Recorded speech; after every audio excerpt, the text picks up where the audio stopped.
Welcome, friends, to Crazy Women Country, where women's voices matter. We bring you the greatest female voices in the music industry, from the artists, songwriters, and producers, to managers and executives, and all the women who make the music industry what it is today. Thank you for joining us.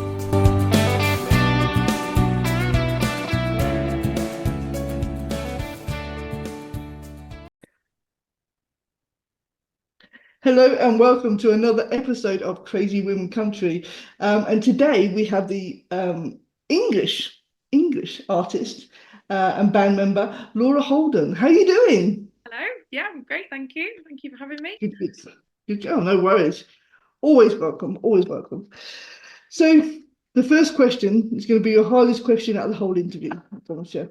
Who is Laura Holden? And tell us about the band. Okay. So I am I'm a bass player and I'm a vocalist, and I'm the lead singer and bass player of Chasing Twisters. So we are a five-piece modern country slash rock group, and we play original music. We call it English storytelling with a country twist, I guess. I suppose we sort of bring in our own, take on country music from an English point of view, and we try and bring in bits of like where we've come from. Some of our songs have got a bit of history in them as well. So we just try and provide our own take on what's going on in country at the moment. Oh, why not? Why not? That sounds awesome. That's awesome. So your other band members are all male, aren't they? Yeah, they are. Yeah. Yeah. I'm outnumbered. That's kind of what it's like in music. It is a bit like that. It is. So how did the band come together? So it was mainly put together by our one of our main songwriters and guitarist, Craig Chapman. He'd been wanting to get a country band together for a while. Then lockdown hit, and he had loads of songs ready to go. He'd been in a band before called Tara's Secret, who were they're more like a melodic rock kind of, Yeah. 90s style sort of band. Yeah. And I think that had just sort of come to an end, and he'd been working and not doing as much music, and then he sort of wanted to put this together. And basically he just contacted me on a join my band sort of website, because I was just really wanting to get out there doing music again. I'd had a bit of a break for family commitments and had two babies, so couldn't do much for a while. So and he saw me and saw that I was interested in putting together a country band as well. And we met, just the two of us, put our songs together, and we thought actually these can kind of work because I write as well. And then just tried to get other band members together, a bit of advertising, bit of through people we knew, like so Craig brought in another old army mate to join the band as well. So he's our other guitarist, and then a former member of the band who was in before, Tara's Secret. He's our keyboard player, and then we found a drummer. We're on our second drummer, unfortunately, but it is actually more fortunate because he's amazing and he's gelled really well. So we found Craig just again on a band website. So just all a little bit mishmash, but we all came together and it works. And it works. Wow, yeah. I like that. That is very, very cool. It's very different to have a lead singer that plays the bass. Yes. Normally have the bass player in the back, sort of being me, you know what I mean? So it's very different. So why the bass? Do you play any other instruments, or is it just the bass? Yeah, I play a bit of guitar and a bit of piano, and obviously I sing. But my dad was a bass player, and I think I'd started off playing the piano, and then I'd seen him in bands as well, and I just really liked what he was doing, and he said, "Oh, I can teach you." So I initially just learned from my dad. He would just introduce me to all sorts of music. I mean, I'm probably the only 10-year-old girl playing Steely Dan tunes at the time. I can't imagine many other girls grew up doing that on bass as well. I was probably around 9 or 10 when I started on a full-size bass as well. So yeah, and I just loved it. I don't know why. I mean, I did play a little bit of guitar as well. I learned luckily had guitar lessons at school as well. But I somehow got on better with bass. I don't know, found that was just my thing. Started my own all girl group when I was about 14 at school, like all girl rock group. Yeah, just carried on from there really. And in that band I wasn't the lead singer, but I did do backing vocals. And then I think I always felt like I couldn't be the lead singer because I was the bass player. And then this time I wanted to be I wanted to sing. I wanted to do that as well. So who says you can't do that? You can't. There's no strict mold, is there, to a band? I mean, no. So that's very, very cool. That's cool. So how did you come up with the name Chasing Twisters? So that's from one of our songs. We were struggling for a name. We're just throwing loads of ideas around. And one of our songs, it's actually called "You'll Play Better in a Hat." Cowboy hat, obviously. Of course. About putting a cowboy hat on and you suddenly become a better performer. I don't know if that's true. I like that. That's a good one. That's and the line is "Chasing Twisters down in Albuquerque," and we were like, "Oh, that's quite cool." I think originally it was "Dodging Twisters down in Albuquerque," and then one of us said "Chasing Twisters sounds better," and then somebody else said, "Well, that sounds like a really good name." So we did that. And my husband designed a logo for us, so our logo is like a twister with a cowboy hat on. So that is awesome. It's as cheesy as it comes, really, but yeah, we liked it. That's very cool. But it's a very, very country name. The thing with bands is you have to have that name that's going to catch. If it doesn't catch, then it kind of gets lost. But I think Chasing Twisters definitely has that country feel to it, doesn't it? It really does. I think so. Some people go, "Oh, I can't say that. It's too many chasing twisters, too many sounds." But I think it works. Yeah, it works. It works really, really well. So tell me, your most recent single, "One Way Ticket." Tell me more about that. Okay, so it's a song I wrote probably about 20 years ago now. And it was not in the format that it's in now. It was more, it was just like a singer-songwriter acoustic kind of song, quite slow. And it never worked. I don't know if you've had other artists on here saying they've had a song just floating around for 20 years and couldn't get it to work. And I had performed it like at open mic nights and stuff, and I just wasn't massively happy with it. And I think it was during lockdown, I was part of an open mic group who we obviously went online as everybody else did, and I tried it on there, and I was sort of like trying to work out different ways to do it. And then we got the band together, and I said to Craig, "Can we have a go at this one?" And one of our other guitarists, we have two guitarists, so Pat just came up with a really cool riff for it.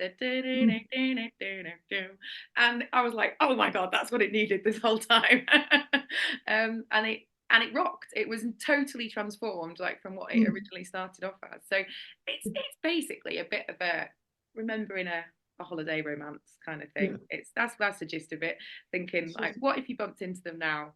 What would they say? What if they saw me now? What would they think?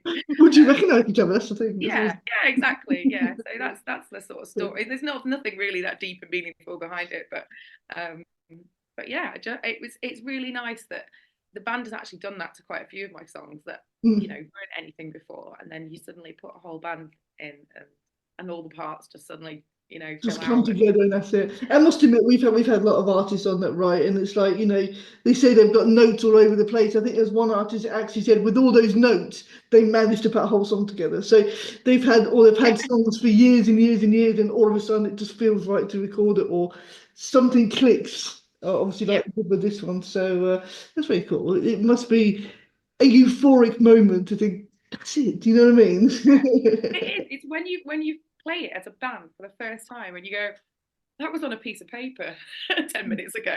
That's all it was. Now it's alive. Yeah, it's great. I do love that.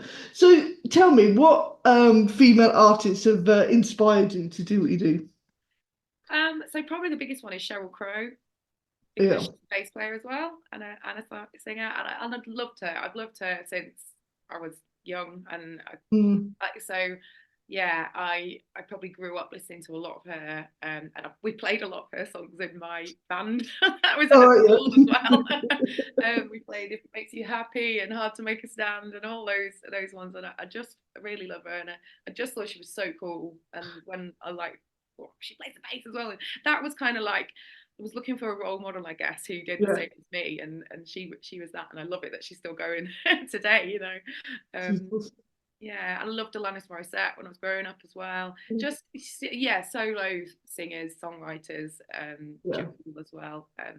She doesn't get mentioned much anymore, but she was, you know, probably in the 90s, she was really up there with country singers. So, and the weird thing is, I didn't really know I was into country at the time. I just thought it was kind of singer-songwritery, but now I'm like, oh, that was so country. But why did I not not realize it? Didn't see that, yeah, I must admit. I think as well, obviously, a lot of Americans, they grow up with country music. It's around. Where obviously in the UK, obviously I don't know how old you are. I'm not going to age you, but when I was younger, country music wasn't around much. You really had to look for it. I remember phoning a shop in Nashville just to get CDs because you were struggling to get them.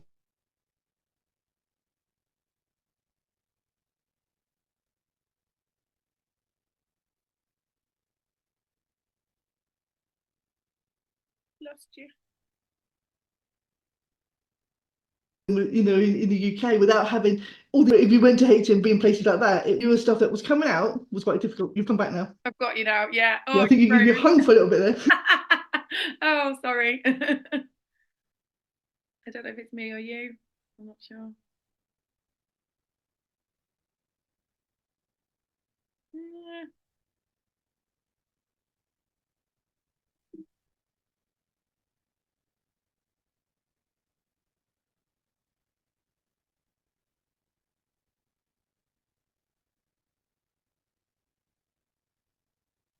Guys, can you just get off the internet for a minute? Because I think I'm trying to do a Zoom and it's not working. It's okay. Just if you don't mind being off it for a little bit.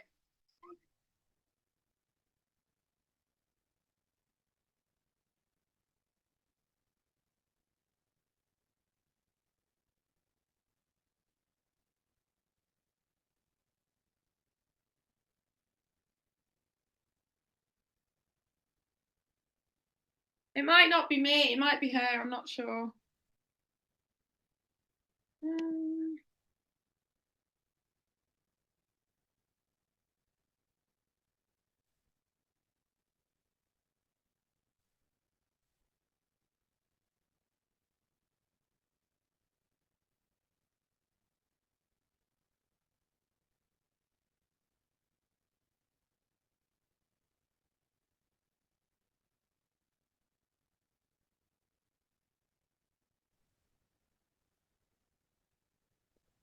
Hello? mine's still saying I've got full Wi-Fi. So Yeah, it's not you, it's oh, are mine's you gone. there? Are you there? That's all right. Mine dropped me out altogether. So I'll talk to Dawn and hopefully she'll be able to chop us out in the middle of all this. But Oh, cool. Oh, hang on. I've lost. Oh, there we go. I found you again. I lost my Zoom tab. no, my internet has just dropped me out altogether. So I've managed to connect to my phone. So at least we can Oh, still. that's good. I just said to my kids, get off the Wi-Fi. Oh, right. Okay. Where were we? That's cool. I mean, I'm in Spain. I'm in Spain. So internet here can be a bit funny when it wants to be. When it works, it's amazing. But when it decides to die, it's a pain, as you can imagine. Yeah. No, well, ours can be dodgy as well. So. I'll let Donna know there's an awful bit in the middle, and hopefully she'll be able to just chop it out and Yeah. Okay. So let's go back. We're talking singers. about you were talking. Yeah, you were saying you'd buying CDs from Nashville. Yes, yeah, I had to buy CDs from Nashville because you couldn't get the up-to-date stuff from like HMV. It was a lot of the, I mean, nothing towards the older stuff, but of course we had just got CMT, so you were hearing the likes of Reba McEntire and them sort of people, and that's the music I wanted. I'm like, I can't get it here. Yeah. So for us, country music was kind of a taboo subject, I think. When I was at school, it was like yeah, I don't think anybody really said that they would be into country, because I think if you thought of country music, you just thought of an old crooner with a guitar, you know. yeah, it's not what it is now. And I think, no, I mean, I grew up with Patsy Cline because my mum was into Patsy Cline and people like that. But you would never have gone out and say, "Oh, I listened to Patsy Cline" to your friends because they would have thought, "The hell are you listening?" You know what I mean? So I think for us, it was a real sort of taboo subject. I mean, now you get away with it a lot more because I think it's a lot more popular and it's a lot more poppy. So you've got, you know, you've got the feel for it a bit more. But yeah, definitely when I was a kid, you kind of picked from that. It was a hidden on your phone. You listen to it at home. You didn't listen to anywhere else. On the phone, I didn't even have a phone back then. What am I talking about? Oh, no. That's so funny. But yeah, so are there any female influences within your family? Within my family, musical influences. Yeah. Yeah, not really. Because my dad is the musical one, not my mum. Yeah. My mum is a massive influence. She's amazing. She's like the most amazing woman I've ever known. Yeah. She's a full-time carer, and she does an amazing job, but not a sort of a musical influence really. Apart from my lovely piano behind me, which is my grandma's, or was my grandma's. Oh, awesome. I got to keep when she passed away. So I mean, I guess that's something. You can pass that down to the family. That's very cool. Yeah, definitely. But no, my dad was like full-time gigging when I was little. I think the night I was born, my mum was slightly worried whether he would actually be back or not. Is he going to finish that gig in time to get back for this? Yeah. I love that. That's very cool. Well, thank you so much for joining me, and thank you for joining the craziness that happens in the room. But you know, thank you for being here. And anything you've ever got to promote, just send us it. We'll love to help you out and everything else. But yeah, thank you so much. And thank you to all the fans for joining us and listening in. And we hope to see you again soon. Adieu.